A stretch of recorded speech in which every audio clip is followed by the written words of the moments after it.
ইস্তেগফার হল দুঃখ ভাঙার ও সুখ আনার চাবি। ভাই আমার, বোন আমার, আমরা সবাই জীবনে সুখ চাই, শান্তি চাই, সমস্যা থেকে মুক্তি চাই।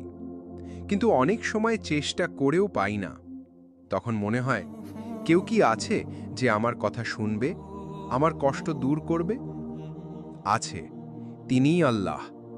আর তার কাছে যাওয়ার সবচেয়ে সহজ রাস্তা হল ইস্তেগফার, অর্থাৎ গুনাহের জন্য ক্ষমা চাওয়া, আস্তাগফিরুল্লাহ বলা।